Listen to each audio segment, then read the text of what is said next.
video pembelajaran biokimia 2. Nah, pada video kali ini kami dari kelompok 1 akan membahas materi mengenai proses dan reaksi anabolisme asam lemak. Nah, anabolisme asam lemak merupakan salah satu proses metabolisme penting dalam tubuh karena berperan penting dalam pembentukan asam lemak sebagai cadangan energi bagi tubuh. Nah, dalam video ini tuh akan dijelaskan mengenai konsep dasar sistem asam lemak, sumber dan bahan dasar sintesis, proses pembentukan asam lemak, hingga regulasi sintesis asam lemak. Nah, untuk memulai pembahasan, saya akan menjelaskan terlebih dahulu mengenai konsep dasar sistem asam lemak. Nah, pada slide ini tuh akan dijelaskan mengenai konsep dasar sistem asam lemak.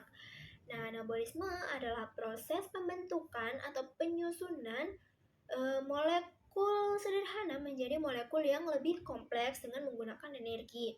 Nah, proses ini tuh berbeda dengan katabolisme, yang dimana katabolisme ini kan berfungsi untuk memecah molekul-molekul yang kompleks menjadi molekul yang lebih sederhana. Dalam metabolisme lipid, salah satu contoh anabolisme adalah sintesis asam lemak. Sintesis asam lemak ini tuh merupakan proses pembentukan asam lemak dari prekursor seperti asetil koenzim A. Nah, melalui proses ini, tubuh itu dapat mengubah kelebihan energi menjadi bentuk cadangan yang dapat disimpan dan digunakan kembali ketika diperlukan. Nah, oleh karena itu, sintesis asam lemak ini tuh memiliki peran penting dalam menjaga keseimbangan energi di dalam tubuh. Selanjutnya, kita akan membahas tentang peran asam lemak dalam metabolisme. Nah, asam lemak ini tuh memiliki beberapa peran penting dalam tubuh. Yang pertama, sebagai sumber dan cadangan energi. Ketika tubuh membutuhkan energi, asam lemak ini dapat dipecah untuk menghasilkan ATP yang kemudian akan digunakan dalam berbagai aktivitas sel. Yang kedua, asam lemak ini tuh merupakan komponen utama penyusun membran sel yang berfungsi menjaga struktur dan kestabilan sel. Nah, yang ketiga, asam lemak ini juga berperan sebagai bahan pembentuk hormon tertentu yang membantu mengatur berbagai proses fisiologis dalam tubuh. Nah, selain itu, asam lemak ini tuh disimpan dalam jaringan adiposa sebagai bentuk penyiapan energi jangka panjang yang dapat dimanfaatkan ketika tubuh membutuhkan energi tambahan. Nah, setelah memahami fungsi asam lemak, selanjutnya kita akan membahas lokasi terjadinya sintesis asam lemak. Sintesis asam lemak ini tuh berlangsung di sitoplasma sel dengan bantuan berbagai enzim metabolisme yang bekerja secara terkoordinasi. Nah, organ utama yang menjadi tempat sintesis asam lemak adalah hati, jaringan adiposa, dan kelenjar mamae. Nah, hati ini tuh berperan sebagai pusat metabolisme yang aktif dalam pembentukan asam lemak. Kemudian, jaringan adiposa berfungsi sebagai tempat penyimpanan hasil sintesis asam lemak dalam bentuk cadangan energi. Nah, sementara itu, pada kelenjar mamae, sintesis asam lemak ini diperlukan untuk menghasilkan komponen lemak yang terdapat dalam air susu. Nah, ketiga organ tersebut itu bekerja sama dalam proses pembentukan dan penyimpanan asam lemak yang diperlukan oleh tubuh. Nah, demikian penjelasan mengenai konsep dasar sistem asam lemak, peran asam lemak dalam metabolisme, dan lokasi sintesis asam lemak. Nah, selanjutnya pembahasan akan dilanjutkan oleh pemateri-pemateri berikut. Baik, setelah sebelumnya dijelaskan mengenai pengantar sintesis asam lemak, di sini saya Alfani Malisa akan melanjutkan pembahasan mengenai 2 poin. Nah, yang pertama adalah sumber dan bahan dasar sintesis asam lemak, dan yang kedua adalah pembentukan malonyl-CoA atau malonyl coenzim A, yang merupakan tahap awal yang sangat-sangat penting dalam proses biosintesis asam lemak. Nah, jadi sebelumnya telah dijelaskan bahwa sintesis asam lemak ini merupakan proses pembentukan asam lemak baru dalam tubuh kita yang umumnya terjadi di sitoplasma sel, hati, jaringan adiposa, dan kelenjar susu. Nah, sekarang kita masuk ke poin pertama yang akan saya bahas, yaitu sumber dan bahan dasar sintesis asam lemak. Nah, agar proses sintesis asam lemak ini dapat berlangsung dengan baik, terdapat beberapa bahan dasar atau bahan awal yang harus tersedia. Secara umum, terdapat 4 komponen utama yang berperan dalam tahapan ini, yakni asetil koenzim A, ATP, NADPH, dan bikarbonat atau HCO3-. Keempat komponen tersebut memiliki fungsi yang tentunya berbeda-beda, namun saling melengkapi dalam proses pembentukan asam lemak tentunya. Nah, kita masuk ke bahan pertama yang dibutuhkan adalah asetil koenzim A yang berfungsi sebagai sumber atom karbon. Nah, asetil koenzim A sendiri sebagian besar berasal dari metabolisme glukosa. Nah, ketika glukosa dipecah melalui proses glikolisis akan terbentuk pirufat yang kemudian masuk ke dalam mitokondria dan diubah menjadi asetil koenzim A kembali. Selain berasal dari glukosa, asetil koenzim A juga dapat dihasilkan dari metabolisme asam amino dan lemak. Nah, karena sintesis asam lemak ini berlangsung di sitoplasma, sedangkan asetil koenzim A terbentuk dari mitokondria, maka asetil koenzim A harus diubah terlebih dahulu menjadi sitrat agar dapat keluar menuju sitoplasma. Setelah berada di sitoplasma, sitrat akan dipecah kembali sehingga menghasilkan asetil koenzim A yang siap digunakan dalam sintesis asam lemak. Nah, kita masuk ke komponen kedua adalah ATP. Nah, ATP di sini berfungsi sebagai sumber energi sintesis asam lemak yang merupakan proses anabolisme atau proses pembentukan molekul yang lebih kompleks, sehingga memerlukan energi dalam jumlah yang cukup besar. ATP digunakan untuk mengaktifkan molekul-molekul yang terlibat dalam reaksi serta membantu pembentukan senyawa antara yang diperlukan selama sintesis ini berlangsung. Nah, selanjutnya komponen ketiga yaitu NADPH yang berfungsi sebagai sumber elektron atau daya reduksi. Nah, dalam proses pemanjangan rantai asam lemak terjadi beberapa tahap reduksi yang memerlukan elektron. Nah, elektron tersebut disumbangkan oleh NADPH sebagian besar NADPH dihasilkan melalui jalur pentosa fosfat dan reaksi yang melibatkan enzim malat. Nah, oleh karena itu, keberadaan NADPH sangatlah penting agar sintesis asam lemak dapat berlangsung dengan baik. Nah, komponen yang keempat kita masuk ke bikarbonat atau HCO3- yang berfungsi sebagai sumber karbon tambahan. Nah, bikarbonat ini digunakan pada tahap awal sintesis untuk membentuk malonyl koenzim A. Nah, senyawa inilah nantinya akan menjadi donor utama atom karbon dalam proses pemanjangan rantai asam lemak. Nah, berdasarkan penjelasan tersebut dapat kita pahami bersama bahwa sintesis asam lemak tidak hanya bergantung pada satu jenis bahan saja, hanya bergantung pada asetil koenzim saja, namun menyediakan ATP yang membantu menyediakan energi, NADPH yang menyediakan elektron, dan bikarbonat yang menyediakan karbon tambahan untuk pembentukan malonyl koenzim A. Nah, jadi seluruh komponen tersebut harus tersedia agar proses sintesis asam lemak dapat berlangsung secara optimal atau dengan baik. Nah, setelah kita semua mengetahui tentang berbagai bahan dasar yang diperlukan dalam sintesis asam lemak, tahap berikutnya giliran kita mengetahui pembentukan malonyl koenzim A. Nah, tahap ini sering disebut sebagai tahap komitmen atau tahap penentu dalam biosintesis asam lemak. Kenapa? Karena menentukan apakah proses sintesis akan berlanjut ataukah tidak. Nah, pada tahap ini, asetil koenzim A akan mengalami reaksi yang namanya karboksilasi, yaitu penambahan satu atom karbon yang berasal dari bikarbonat atau HCO3-. Reaksi ini dikatalisis oleh enzim asetil koenzim A karboksilase atau biasa disingkat ACC, yang merupakan enzim utama dalam sintesis asam lemak. Nah, selain memerlukan bikarbonat sebagai sumber karbon tambahan, reaksi ini juga membutuhkan ATP sebagai sumber energi tentunya. ATP digunakan untuk mengaktifkan bikarbonat sehingga karbon tambahan dapat ditransfer ke asetil koenzim A. Nah, akibat penambahan satu karbon tersebut, asetil koenzim A yang semula memiliki 2 atom karbon berubah menjadi malonyl koenzim A yang memiliki 3 atom karbon. Produk inilah yang nantinya akan digunakan sebagai donor utama unit karbon dalam proses pemanjangan rantai asam lemak pada tahap berikutnya. Nah, jika kita perhatikan asetil koenzim A bereaksi dengan bikarbonat menggunakan energi dari ATP dan bantuan enzim asetil koenzim A karboksilase sehingga menghasilkan malonyl koenzim A. Reaksi ini merupakan tahap yang sangat-sangat penting karena menjadi titik pengaturan utama dalam sintesis asam lemak. Nah, dengan terbentuknya malonyl koenzim A, maka bahan baku utama untuk proses pemanjangan rantai karbon telah tersedia, dan sintesis asam lemak dapat berlanjut menuju tahap pembentukan rantai asam lemak yang lebih panjang. Dan itulah yang dapat saya paparkan mengenai dua materi yaitu bahan dasar dan sintesis asam lemak serta pembentukan malonyl koenzim A. Terima kasih. Pada kesempatan kali ini saya menjelaskan materi tentang kompleks enzim fatty acid synthase. Jadi enzim fatty acid synthase ini adalah enzim yang berfungsi pembentukan asam lemak di dalam sel.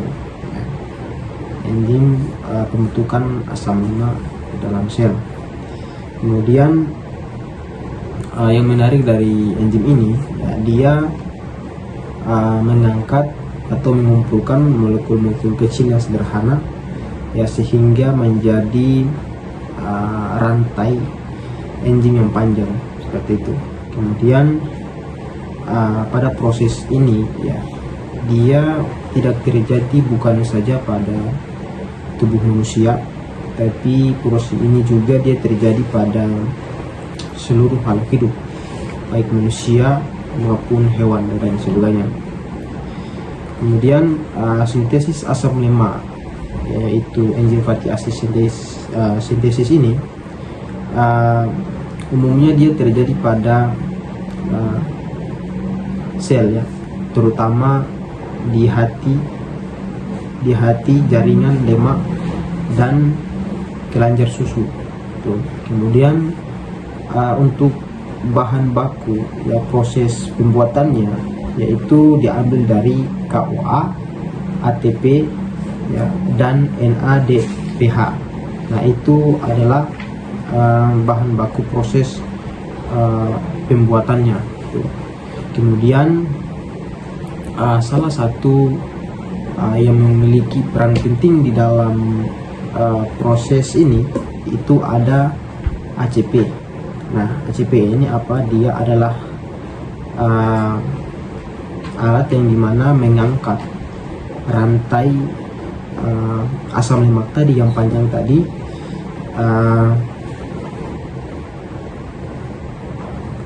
mengangkat asam lemak tadi dari satu tempat ke tempat yang lainnya, seperti itu. Itu materi yang singkat tentang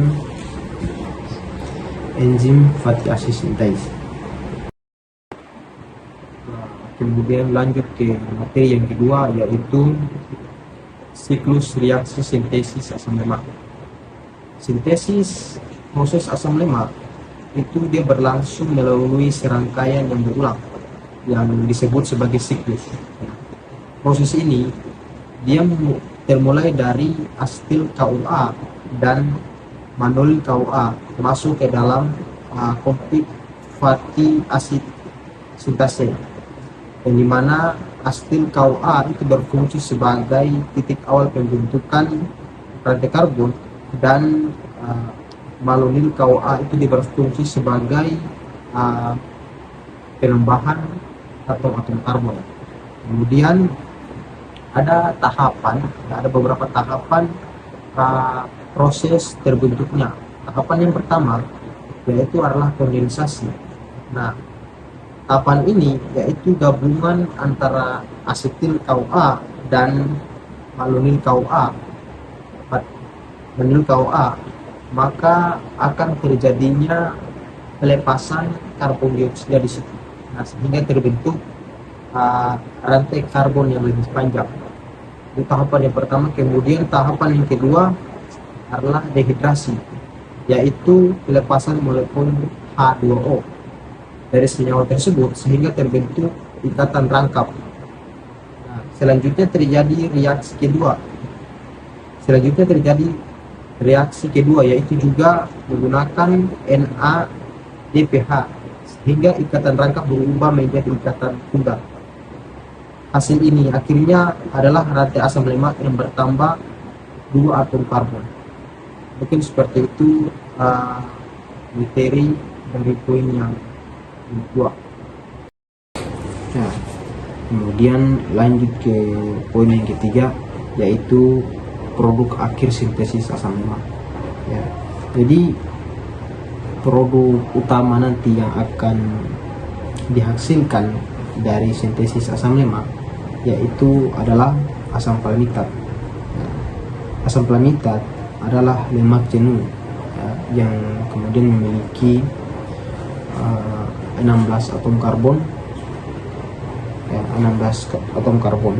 Kemudian asam palmitat merupakan produk akhir tadi ya dari proses sintesis asam lemak itu. Nah, kemudian setelah terbentuk asam palmitat itu dapat digunakan oleh tubuh, untuk berbagai kebutuhan. Ya. Asam palmitat dapat disimpan dalam bentuk trigliserida dan juga sebagai cadangan energi bagi tubuh. Nah, itu hasil akhir dari sintesis asam lemak yang kemudian membentuk jadi asam palmitat. Mungkin itu penjelasan dari materi yang ketiga. Sekian dari saya. Baik, di sini saya akan menjelaskan tentang modifikasi asam lemak. Modifikasi asam lemak terjadi pada dua tahap. Yang pertama itu elogenasi dan kedua itu desaturasi. Elogenasi merupakan proses penambahan atom karbon pada rantai asam lemak. Elogenasi terjadi di retikulum endoplasma retikulum endoplasma atau mitokondria. Contohnya C16 mengalami penambahan 2 atom karbon menjadi C18 atau stearat. Yang kedua itu desaturasi. Desaturasi merupakan proses pembentukan ikatan rangkap 2C yang menghasilkan asam lemak tidak jenuh. Contohnya stearat mengalami penambahan 2 ikatan rangkap C sehingga menjadi oleat. Dapat dilihat pada gambar di samping ini. Itu tentang regulasi sintesis asam lemak. Regulasi sintesis asam lemak ini terjadi utamanya pada asetil koenzim CoA karboksilase. Ada tiga tahap yaitu yang pertama itu regulasi aloesterik, yaitu sitrat mengaktifkan sintesis asam lemak, sedangkan palmitiol koenzim A menghambat sintesis asam lemak. Tahap kedua yaitu ada regulasi hormon, yaitu insulin akan meningkatkan sintesis asam lemak. Sedangkan glukagon dan epinefrin itu menghambat sintesis asam lemak. Baik, di sini itu ada regulasi fosforilase. Regulasi fosforilase terbagi menjadi dua. Yang pertama itu asetil koenzim CoA terfosforilase menjadi tidak aktif, sedangkan asetil koenzim CoA terdesfosforilase menjadi aktif.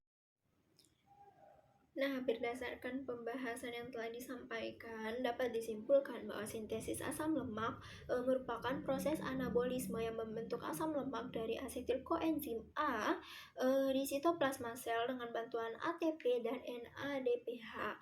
Nah, proses ini tuh berlangsung melalui beberapa tahap reaksi yang dikatalisis oleh kompleks fatty acid sintase hingga menghasilkan asam palmitat sebagai produk utama. Nah, asam palmitat yang terbentuk ini selanjutnya dapat mengalami modifikasi melalui proses elongasi dan desaturasi sesuai kebutuhan tubuh. Nah, selain itu, sintesis asam lemak juga diatur oleh enzim asetil-CoA karboksilase sebagai titik regulasi utama. Nah, dengan memahami proses sintesis asam lemak, kita dapat mengetahui bagaimana tubuh membentuk dan menyimpan cadangan energi serta mengatur metabolisme lipid untuk mendukung berbagai fungsi fisiologis. Demikian video pembelajaran mengenai proses dan reaksi anabolisme asam lemak yang dapat kami sampaikan. Terima kasih atas perhatian teman-teman. Semoga materi yang telah dipaparkan dapat menambah wawasan dan pemahaman mengenai proses anabolisme asam lemak. Wassalamualaikum warahmatullahi wabarakatuh.